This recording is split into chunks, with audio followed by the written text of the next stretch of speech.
बलबीरा, आप प्रताप पहुँच रणधीरा।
जहाँ जहाँ पर दान करना लिखा है तो महाराज प्रताप भानु ने इतना धन दिया, इतना दान दिया, अपने समझ में खजाने में कुछ नहीं छोड़ते थे, लेकिन दान करे धन कहो न घटे।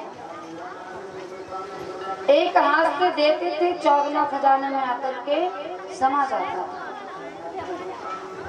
बोले कुआ, बाबरी, मंदिर, तीर्थ सब बनवाए, जहाँ एक एक लिखा है हजार हजार दान करवाए। ऐसे धर्म धार्मिक, ऐसे ज्ञानी संतों की सेवा करने वाले, पितरों की सेवा करने वाले, ब्राह्मणों की सेवा करने वाले, देवताओं की सेवा करने वाले, ऐसे धार्मिक राजा प्रताप भानु थे।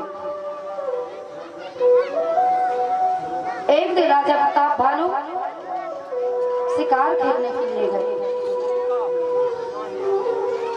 अपनी सेना को लेकर के जैसे ही वन में विहार करने, शिकार खेलने गए,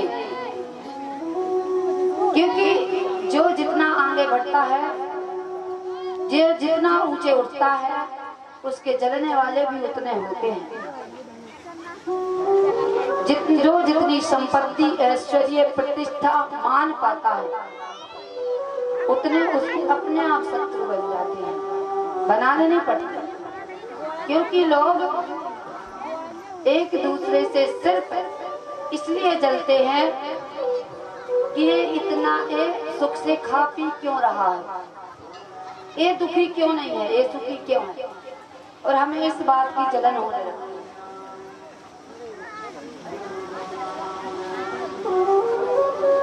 इसी तरह महाराज प्रताप भानु पर भी कई शत्रु बन गए। इनका एक काल केतु नाम का एक राक्षस था, इसने सुअर का वेश बनाया और महाराज प्रताप भानु के सामने आ गया। जैसे एक और जंगल में बियाबान जंगल में महाराज प्रताप भानु पहुंचे,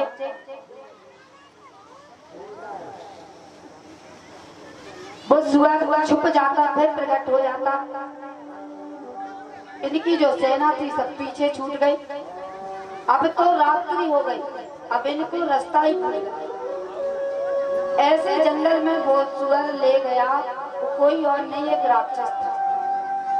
जहाँ पर दूसरा शत्रु एक साधु का भेष बना करके रहता था, जो राजा का दुश्मन था, राजा से युद्ध में हार गया था। तो राजपाट जब राजा ने ले लिया तो जाकर के वन में संत बन करके रहने लगा। संतों को भी भैया पहचानना पड़ता है, संत वेश में कभी कानने में भी आ जाते हैं।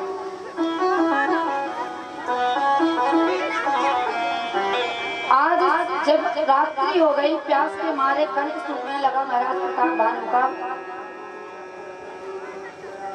जब अंधेरा हो गया तब उसी जगह पर जहाँ वो राजा का शत्रु संत वेश में रह रहा था वहां पहुंच गए। तो उन्होंने घोड़ा बांधा, देखा एक सैनिक आश्रम में रुक गए। महाराज धार्मिक थे, संतों की सेवा करने वाले थे। इन्होंने जाकर के आश्रम में प्रवेश किया, प्रणाम किया। बड़े चतुर थे राजा, अपना नाम नहीं बताया, बोले हम महाराज प्रताप भानु के मंत्री हैं। प्यास लगी थी महाराज, उसने पानी दिया और कहने लगा कि तुम ना बताओ, क्योंकि वो तो पहले जानता था, लड़ चुका था आमने सामने युद्ध में। तो उसने कहा तुम मत बताओ, लेकिन हम जानते तुम राजा प्रताप भानु ही हो, लेकिन तुम्हारा अच्छा है कि तुमने नाम नहीं बताया।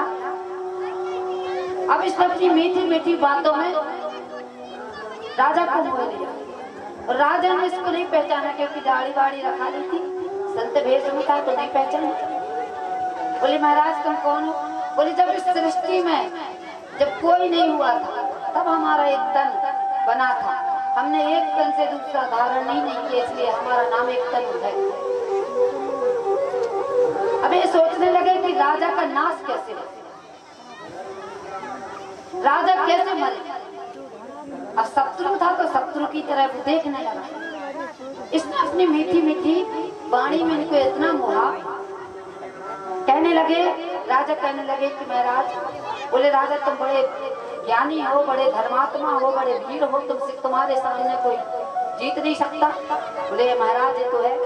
बोले तुम एक छत्र राज्य पाना चाहते हो तो हमारे पास ये युक्ति है। बोले क्या? बोले ब्राह्मण भोजन करवाओ, अगर ब्राह्मणों को बस में कर लिया तो तुम्हारे कभी तुम्हारी मृत्यु नहीं होगी, सदा तुम्हारा ही राज्य बना रहेगा। थोड़ा सा लोभ इनके मन में आ गया। बोले ठीक है महाराज। बोले ब्राह्मणों और संतों के हिसाब से तुम्हारा नाश हो सकता है, तो ब्राह्मणों को बस में कर लो। बोले कैसे करें? बोले एक काम करो, भोजन हम ही बनाएंगे, भोजन हम बनाएंगे, और हम भोजन बनाएंगे, तुम परोसना ब्राह्मणों, और वो भोजन पालेंगे, ब्राह्मण तुम्हारे बस में हो जाएंगे। बोले दूसरी बात, हमारे और तुम्हारे मिलन की बात छठे कान में न पड़ गए, दो कान तुम्हारे दो हमारे,